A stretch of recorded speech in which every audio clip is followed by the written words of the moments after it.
구원받는 사람이 더함 좋으리라는 주님이 그 말씀대로 우리도 정말 구원받는 사람을 많이 정말 포섭하고 그 사람들로 인해서 정말 더 많은 사람들이 구원을 받을 수 있게끔 하게 하여 주시옵소서.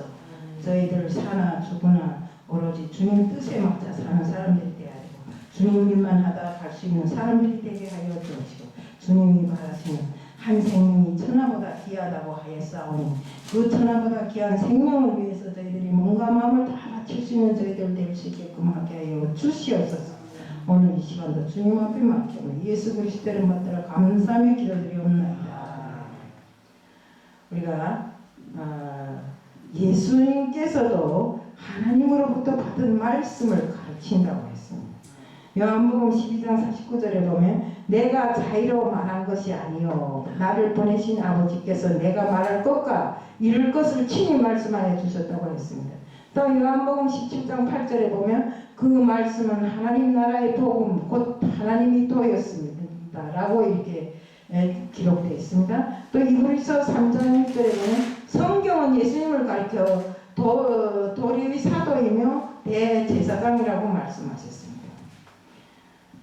우리 오순절날에 제자들이 성령의 충만을 받고 예루살렘 교회가 세워졌습니다. 이 교회를 예루살렘 교회 곧 초대교회라고 하는데 우리 오늘날 초대교회로 돌아가자고 다들 말합니다. 결국 본질로 돌아가자는 것입니다. 우리 초대교회라는 말은 오순절 성령을 통해서 이 땅에 최초로 세워진 교회를 놓고 말하는 것입니다. 우리 초대교회의 특징은 균형이 잘 잡혀 있어요. 우선 사도행전 2장 42절부터 47절의 말씀 내용을 보면 성령 충만히 받은 사도들로부터 세워진 초대교회에 나타난 모습들이라고 했습니다. 사도들이 가르침을 받았고 서로 교제하며 떡을 떼고 또 기도하기를 전혀 힘썼다고 했습니다. 또 사도행전 2장 43절에도 사도들로 인하여 기사와 표적이 나타났다고 했습니다. 또는 사도행전 2장 44절에는 물건을 서로 통용했다고 했습니다. 또 45절에는 재산과 소유를 다 팔아서 서로 구제하였다고 했고 46절에는 날마다 같이 하여서 성전에 모이기를 힘썼다고 했습니다. 우리 사도행전 2장 47절에는 하나님을 찬미하고 구원받는 자가 많아졌다고 했습니다. 우리가 성전에 모이기를 힘쓰라. 이게 우리 기본 핵심입니다. 왜? 성전에 모이지 않고 풀이 따로 있으면 서로 만나지도 못하고 서로 협력하지도 못하고 특히나 우리가 교회 목사나 정말 교육자들로부터 교육을 못 받으면 모르잖아요. 일반 성도들은. 때문에 그 말씀을 들으면서부터 믿음이 생긴다고 했어요. 그러니까 우리가 성전에 모여서 날마다 하나님 말씀을 듣는데 신경을 쓰고 정말 힘을 집중해야 합니다. 우리 철저하면서도 독선적이지 않고 또 뜨거우면서도 광신적이지 않은 이런 교회로 초대교회는 세워졌습니다. 가급적이면서도 무리하지 않고 질서가 있으면서도 자유로움이 있는 교회입니다. 신선하면서도 포근함이 있고 행복하면서도 비전이 있고 또 생명력이 넘치는 이런 교회가 바로 초대교회인 것입니다. 내 중심이 아니라 하나님 중심이 되어 있는 이런 교회입니다. 더불어 이웃과 나누며 살고 그럼에도 불구하고 교육과 훈련이 철저했던 균형 잡힌 교회가 바로 초대교회고 또 교회의 모델입니다. 우리 교회도 이렇게 균형 잡힌 교회일 때 그 속에서 모든 것이 이루어진다고 생각합니다. 균형 잡힌 신앙을 위해서 항해 가기를 축복하고 균형이라는 게 대단히 중요합니다. 우리 건축할 때도 우리 보면 다림줄이라고 있는데 쭉 이렇게 추 같은 거 세워놓고 내려뜨려 놓고 이 균형을 보잖아요. 똑바로 섰는가 비뚤어졌는가. 응? 그래서 성경을 우리는 결국 건축물에 비하면 다림줄로 생각합니다. 우리 신앙생활의 균형을 잡아주는 기준이 되기 때문에 우리가 성경을 정말 신앙이 다림줄. 우리가 자동차가 네 바퀴가 골고루 균형이 맞춰서 돌아가야 제대로 돌아가는 자동차이고 또 새도 그렇습니다. 나는데 한쪽 날개가 비그러져서 제대로 못 난다고 그 새는 제대로 나는 새가 아닙니다. 두 날개가 균형이 맞춰져서 속도나 모든 것이 다 맞춰질 때 그것이 제대로 나는 새, 균형을 제대로 잡는 새라고 할 수 있습니다. 우리 소아시아에 있는 일곱 교회들이 환란 중에서도 거룩성을 지켰던 사람들이 다 신앙인들이었습니다.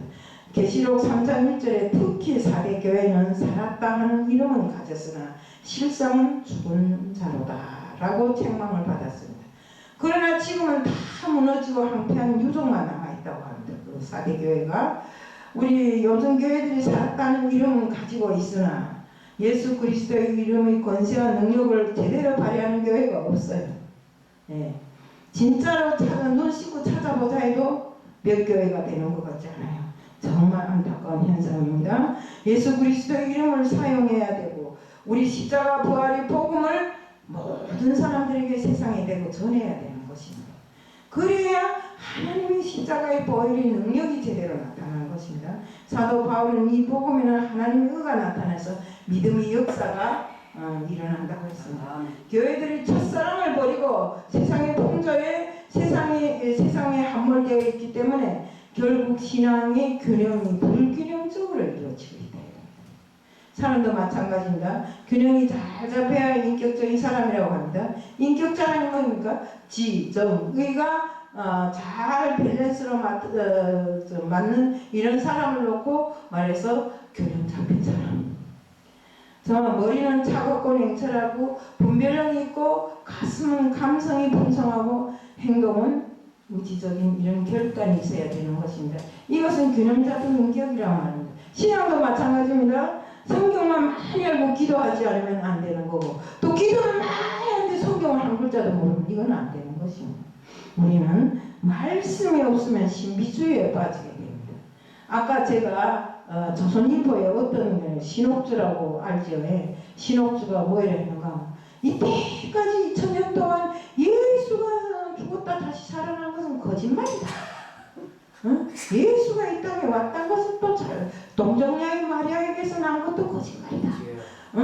하나님이 결혼해가지고 난 것은 교회가 바로 하나님이 아내이고 뭐 이렇게 썼더라고요. 너무 기가 막혔지 말도 못하겠어요. 정말 우리가 균형이라는 건 말씀도 잘 알아야 되고 기도도 많이 할 뿐만 아니라 의지적인 행동이 동반될 때 균형 잡힌 이런 건강한 신앙인이라고 볼 수 있는 것입니다. 때문에 기도만 잘해도 안 되고 말씀만 달달달 외우는데 행함이 없는 이런 사람도 안 되고 또 말씀을 달달달 외우면서 기도도 잘 안 하는 이런 사람도 안 되는 것입니다. 관계도 균형을 잘 이루어져야 됩니다. 인간관계와 물질관계 그리고 하나님과의 관계 이 세 가지 중에 어느 한 가지만 잘못 가져도 관계가 무너지는 것입니다. 때문에 본문에서 나오는 초대교회는 건강한 교회입니다. 우리 균형이 잘 잡힌 교회의 모델이라고 항상 우리가 이렇게 말합니다. 우리 교회도 이런 신앙을 모델로 삼고자 하는 바람이 저는 100% 있습니다. 앞으로 그렇게 되리라고 바랍니다. 네. 우리 초대교회 신앙은 본질적인 변화에서 시작됐습니다. 본질적인 변화는 마음에서부터 변화가 생기는 것입니다. 그들이 이 말을 듣고 마음에 찔려 베드로와 다른 사도들에게 물어 이르되 형제들아 우리가 어찌할꼬 잘못하고 있은 그 모든 것을 모르고 있었는데 주님이 가르치는 이 말씀을 듣고 보니까 마음이 찔려왔다는 겁니다. 그 마음이 찔리다 보니까 세상에 우리가 정말 이렇게 하고 살았는데 앞으로 우리가 어찌할꼬 우리도 어찌할꼬 하는 사람들이 돼야 된다 이거는. 우리가 정말 사도행전 2장 37절부터 40절은 베드로의 설교 내용인데 설교를 듣고 마음이 찔려와서 찔려올 때 어찌할꼬 하면서 이게 운동이 일어났다고 합니다. 마음이 찔려올 때 구부러지지 않고 회개하는 모습을 볼 수 있습니다. 아무리 신앙이 잘 잡히는 사람도 때로는 실수할 때가 있고 넘어질 때도 있습니다. 완전한 사람은 어디에도 없습니다. 우리 조성 목사님 사모님이요. 저랑 같이 차 타고 가는데 무슨 급한 일이 생겼어요. 그러니까 저절로 막 쥐야 하고 차 안에서 소리를 지르고 막 기도를 하니까 조성훈 목사님 놀라가지고 잘 몰아서 길 옆에 갖다 딱 붙였는데 세운 줄도 모르고 막 주여 주여 주여 하면서 막 발을 구르면서 하는데, 이렇게 기도라는 거는 현실에 있어서 우리가 어렵고 힘들 때 정말 주님 앞에 내 마음을 그대로 내비치고 정말 이 흐르는 눈물로 인해서 주님이 야, 너는 진짜로 내게 이렇게 기도하는구나 하는 마음을 주는구나 하는 이런 행함을 보일 때 주님은 곧 그에 대한 응답을 주신다는 겁니다. 하나님도 완벽한 사람은 요구하지 않아요. 그렇지만 잘못 살았을 때 깨닫고 발딱 일어나서 하나님 앞에 회개하고 돌아설 줄 아는 사람을 하나님 원하시는 것입니다. 우리 탕자의 부위에서 이 사실이 잘 나타나 있습니다. 마음을, 하나님은 늘상 마음을 돌이켜 돌아오는 사람을 기다리고 계십니다. 탕자가 아버지 재산을 다 탕진하고 후회하면서 마음을 돌이켜 내 아버지는 부자인데 아버지 집에 가면 훔치를 할게. 나중에 아버지 재산을 들고 나가서 탕진하다 못해 돼지가 먹는 지엄나무 열매도 없어서 못 먹는 그런 형편에서 정말 내 아버지는 부자인데 내가 아버지께로 돌아가서 이제는 정말로 아버지 아들이라기보다도 아버지 종으로 살아도 평안하겠다. 이래서 돌아오니까 아버지가 벌써 아들이 도착하지도 않았는데 막 맨발로 달려나와서 아들을 포옹하고 너는 죽었다 다시 살아난 내 아들이다. 이렇게 이야기를 하잖아요. 그러니까 잃어버렸다가 다시 찾은 내 아들, 그 아들이 얼마나 중요하면 큰 잔치를 베풀고 금반지를 끼워주고 좋은 채색 옷을 입히고 이렇게 했다는 거예요. 우리 누가복음 15장 24절에 아들이 과거를 묻지 않고 품에 안으면서 너는 잃었다가 얻은 내 아들이라고 맞이하는 아버지 모습이 바로 하나님 모습인 것입니다. 본질적인 변화는 마음을 돌이켜줍니다. 신앙은 마음의 변화로부터 시작되는 것입니다. 모든 문제의 근원이 마음이 생각을 지배하고 생각은 또 행동을 지배합니다. 마음이 변화되어야 모든 것이 새로워지는 것입니다. 옛날 그대로의 것을 품고 나는 변화됐어 해봐야 변화된 것이 하나도 없더라고요. 우리가 마음에서 요동이 쳐서 마음이 변화돼야 정말 내가 새롭게 살 수 있는 이 모든 것을 받아들일 수 있다 이겁니다. 내 살아온 모든 것이 그것만 고집하면 안 된다 이겁니다. 행복과 불행과 기쁨과 슬픔, 감사와 원망도 환경이 아니라 마음이라고 생각합니다. 우리가 수많은 살인사건을 보면 칼이 사람을 죽이는 것이 아니라 사람이 마음이 사람을 죽이는 것입니다. 때문에 분노와 탐욕을 절제하지 못할 때 사람을 죽이게 되고 또 내 마음을 다스리지 못할 때 사람을 죽이게 되는 것입니다. 사람을 죽일 마음이 있기 때문에 흉기를 들고 사람을 찌르는 것입니다. 우리 잠언서 4장 23절에 보면 그래서 솔로몬은 무릇 지킬 만한 것 중에 네 마음을 지키라. 생명의 근원이 여기에서 나옴이라고 했습니다. 마음은 나무의 뿌리와 같습니다. 우리 뿌리가 건강하고 튼튼하면 좋은 열매를 맺습니다. 우리도 마찬가지입니다. 마음이 건강하고 해야지 마음이 무너지면 모든 것이 다 무너집니다. 우리 마음에서 떠나면 모든 것이 다 떠난다 했습니다. 가룟 유다가 어쨌습니까? 예수 팔 꿍꿍이를 하고 예수님과 포옹을 하면서 예수님과 입맞춤을 하면서도 마음은 딴 데가 있었잖아요. 응? 예수님 보고 사랑한다고 사랑하면 뭐라는데 벌써 예수님 팔 꿍꿍이를 다 하고 왔는데 이렇게 마음에서 떠나 있으면서 거짓으로 고백하는 이런 자들, 사랑도 충성도 다 그 마음에서 진정성에서 우러나오는 것입니다. 우리 시대의 문제점이 어디 있다고 생각하십니까? 경제보다 마음이 있는데 마음이 타락해 있고 병들어 있기 때문에 우리 시대가 지금 이 모양이 꼴로 나가고 있는 것입니다. 우리 마음이 깨끗하고 건강해야 하니 마음이 고쳐집니다. 초대교회의 변화는 마음에서 시작되었습니다. 여러분도 마음에서부터 변화가 되기를 축복합니다. 초대교회는 회개를 통한 성령운동입니다. 우리 사도행전 2장 38절 베드로가 이르되 너희가 회개하여 각각 예수 그리스도의 이름으로 세례를 받고 제사함을 받아라. 그리하면 성령을 선물로 받으리니 진정한 성령의 역사는 반드시 회개를 동반한다.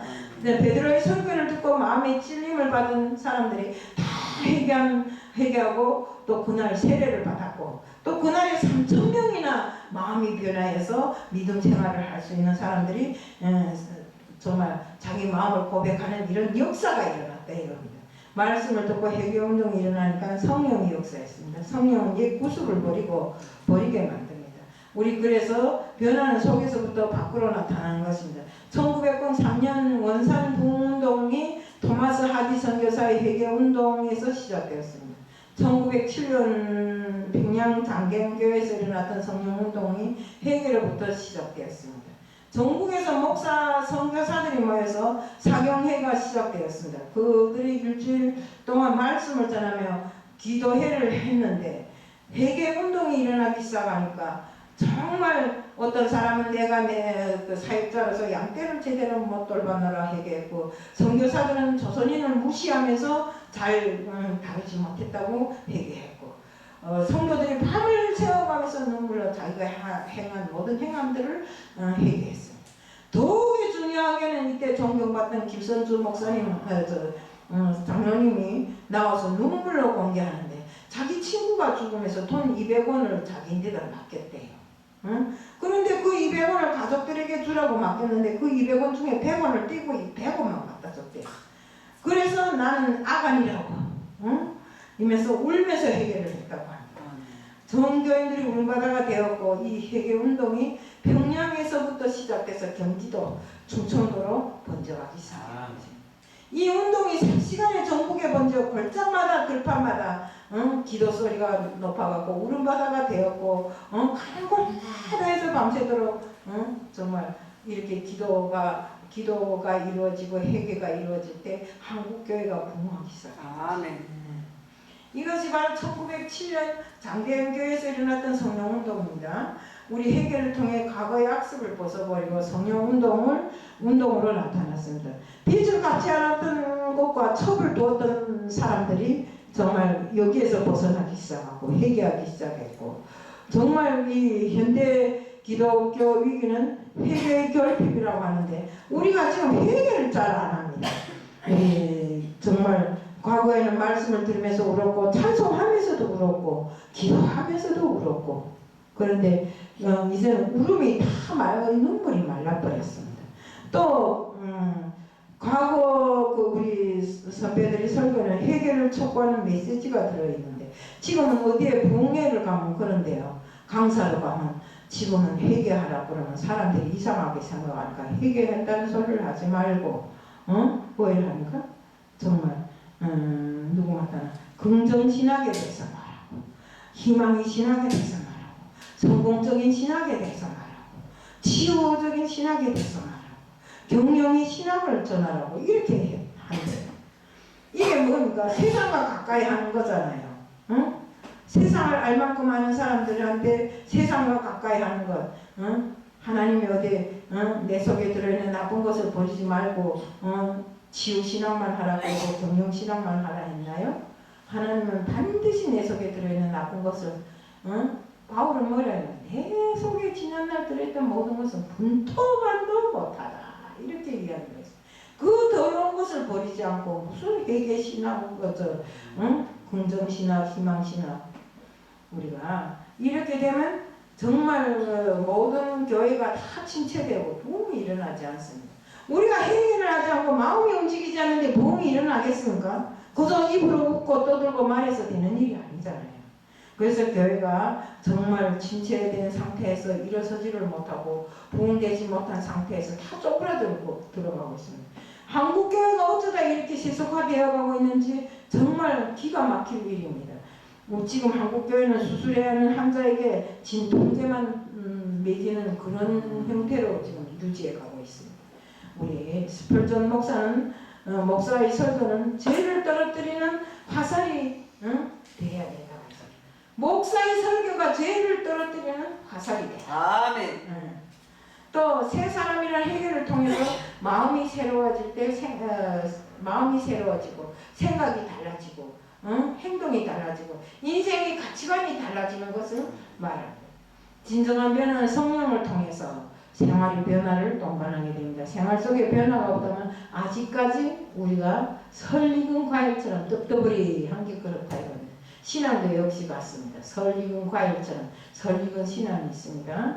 때문에 생활을 보면 그 사람의 변화된 모습을 알 수 있고 성령 충만을 받아 변화되는 사람들은 내부적으로나 외부적으로나 똑같은 예수 그리스도의 인격과 성품을 닮아가는 이런 사람들이 되어가는 것입니다. 바로 초대교회 성도들이 변하는 이러한 변화였습니다. 또 하나 초대교회는 교육과 훈련을 통해서 균형을 이루어갔습니다.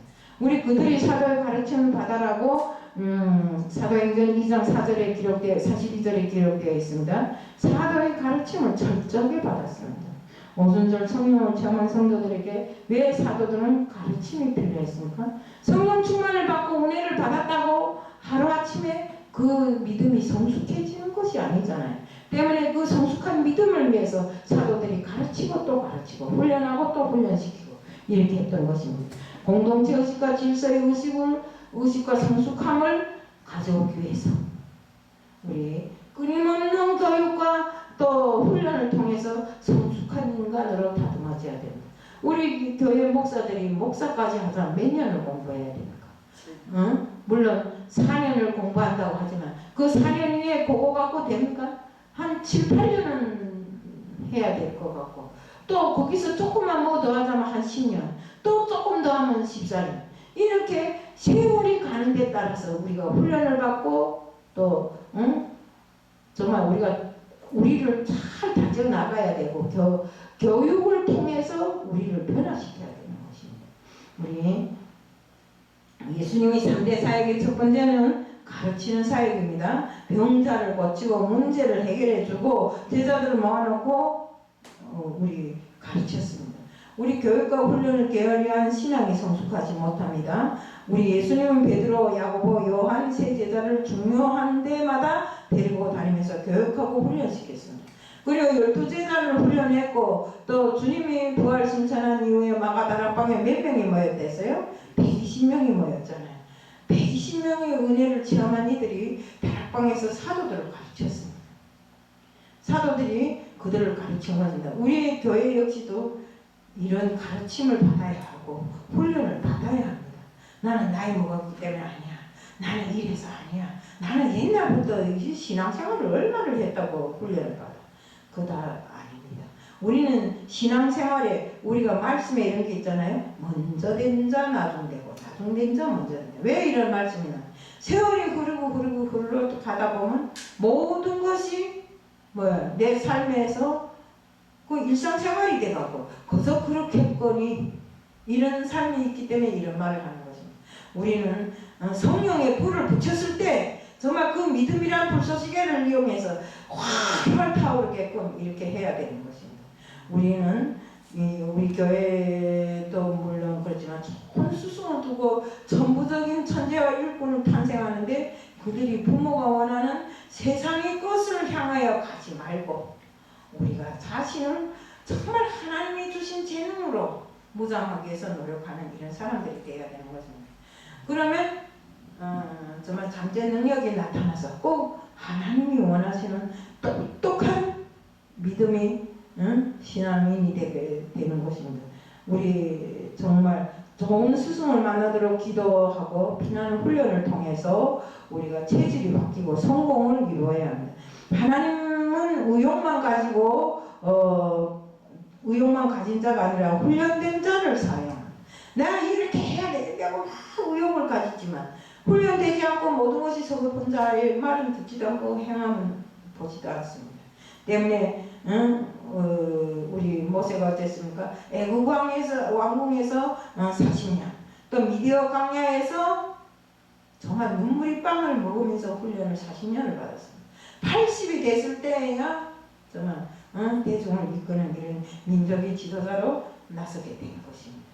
우리 교회도 초대교회처럼 교육하고 훈련하는 일을 해야 됩니다.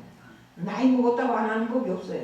계속 정말 내가 하나님 부르는 날까지 훈련받고 교육받고 해야 된다는 것입니다. 우리 사도행전 2장 44절 47절에 있듯이 또 하나 초대교회는 이웃과 더불어 함께 살았습니다. 사도행전 2장 40절에 믿는 자들이 함께 살았다 하였고 45절, 46절, 47절에도 또 재산과 소유를 팔아 각 사람이 필요에 따라 나누며 날마다 마음을 같이 성전에 모이기를 힘써서 하십니다. 그 결과 구원받는 사람의 수가 날마다 더하게 하셨어요.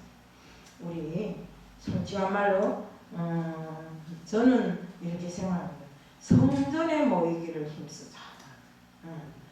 아무리 내 혼자 돌아 앉아서 기도를 해봐야 성전에서 30분 하기보다 못하다 이겁니다. 3시간, 7시간을 기도해도 성전에서 하기만은 못하다. 또 우리가 하나님께서 뭐라 했습니까? 주님께서 2명 이상 모인 곳에는 내가 항상 함께 있겠다. 그럼 우리가 성전에 모이기를 힘써서 주님과 함께 하면서 주님 앞에 기도하고 찬송하고 주님의 영광 돌린다면 주님께서 다 들어주시고 또 정말 믿어서 새 사람이 되는 이런 그 신앙인을 많이 키워줄 수 있다는 것입니다. 우리는 그 타이타닉 호에서 보면 이 물에 빠지는데 배가 물에 빠지는데 어린이와 여자들을 다 구합니다. 남자들은 자기들이 어린이와 여자들을 다 구해서 올려보내고 자기들은 물에 빠지면서 찬송을 부르면서 물에 빠집니다. 저는 그걸 여기서 본 게 아니라 중국에서 봤는데 그때 저 사람들 좀 바보 아니야? 이렇게 생각했댔어요. 근데 그것이 바로 하나님의 원하십니다. 이웃을 먼저 생각해야 됩니다. 나보다 이웃을 먼저 생각하면 그 다음에 일은 하나님이 다 알아서 처리하는 것입니다. 때문에 정말 그런 사람은 그리스도인으로서 하나님이 원하시는 그런 사람들이라는 것을 우리가 볼 수 있습니다. 초대교회 성도들도 바로 그렇게 했습니다. 초대교회 성도들은 은혜를 받고 소유 개념이 바뀌었습니다. 왜? 내 건 줄 알았는데 여기 내 건 줄 알았는데 알고 보니까 여기도 하나님 거예요. 이것도 내 건 줄 알았는데 알고 보니까 하나님 거예요. 모든 것이 하나님 것이다. 내 거라고는 하나도 없더라.